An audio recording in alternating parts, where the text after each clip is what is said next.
Monday 17th of March. We're looking at a few different topics here. Interesting show, pretty philosophical. Looking at the biennial boycott and what constitutes a good family structure, a functional family, and the promised support for educators in early childhood education. Also looking at moderate Christianity and how it's being flogged on the media.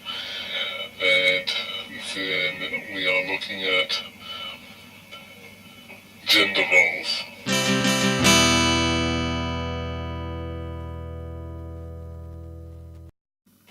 What happened here is George Brandis was tucking a sock to make himself look strong in front of a stakeholder of his.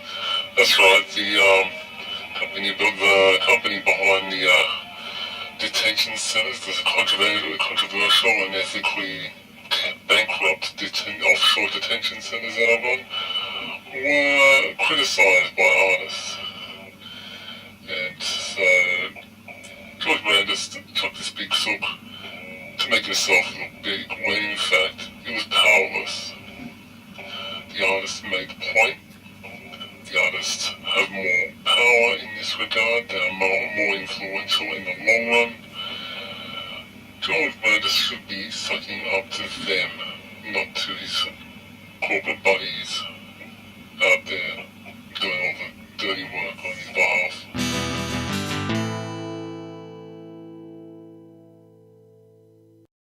A child is raised by their parents, that is true, but they are also raised by their society and their environment. We're going to see people of both genders and all sorts of sexual persuasions in the media and in the public. The constitution of any particular family is completely irrelevant.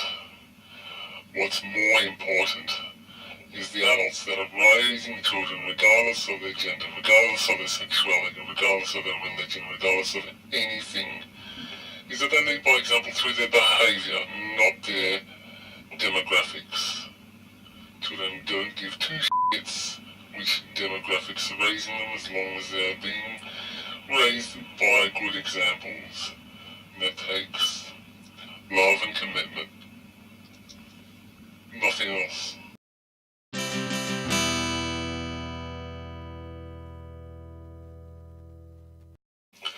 Coalition clearly don't care about teachers. The reason why they don't care about teachers is because teachers are poor. They don't care about poor people. And since they don't care about poor teachers, they don't pay them anymore. They only pay their rich friends. Do you see a problem with this formula? Is it not obvious that that's what they're doing in every single case? Taking money away from those who need it most to those who will contribute the most to the economy, and redirect it to those who don't need it, those who won't use it, those who will just sit on it.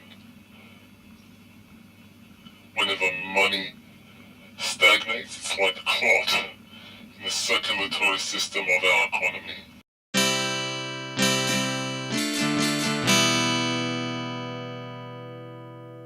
Christianity is a paternalistic religion.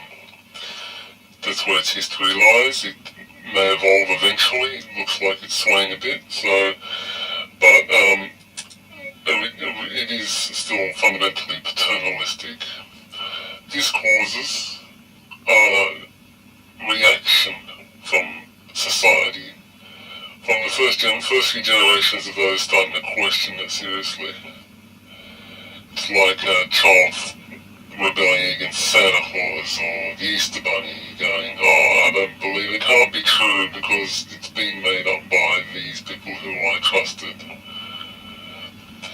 And therefore I don't believe in anything anymore. Well, this is happening on a social scale.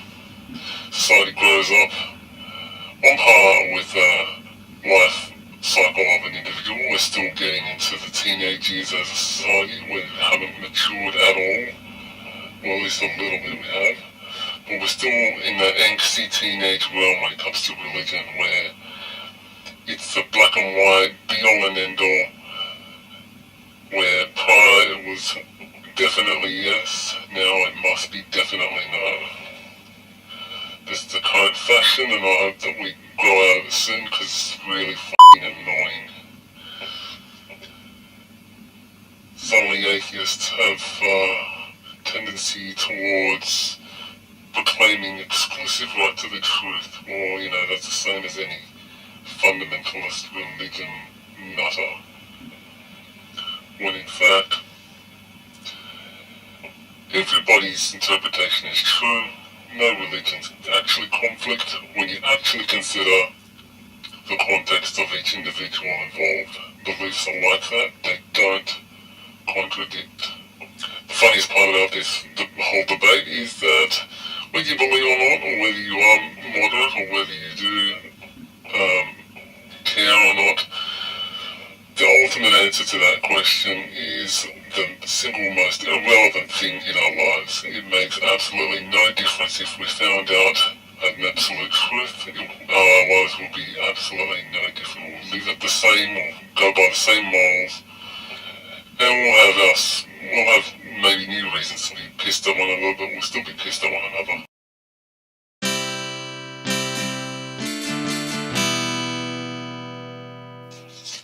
The problem with this question is that it implies that there is a strong religious fundamentalism in Australia. Well, there isn't. This isn't America. We don't have such a Bible Belt where there is strong political power in popular support, which runs off emotion and irrational arguments.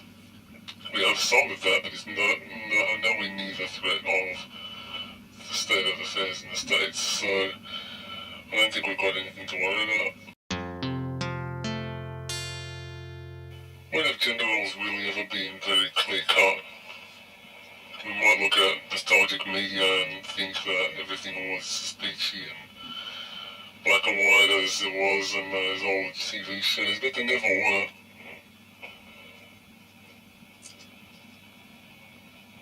The line has blurred somewhat.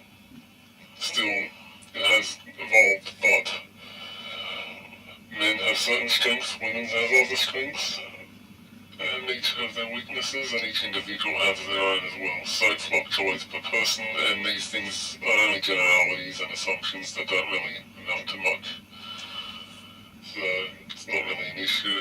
Everybody acts on their own accord. Nobody consciously thinks, what should a man do or what should a woman do in this circumstance. They just act or do.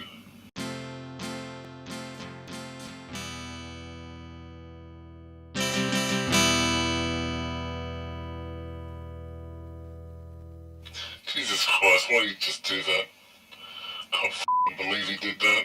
ABC swayed to the thug Andrew Bolt under threat of legal action. Jesus f***ing Christ, what is this shit? This is a dark day for the ABC, you shouldn't have done that. Because now you know you can't be bullied. Just as long as you've got a little bit of money, you can push you around. F***ing hopeless. Grow some balls, ABC.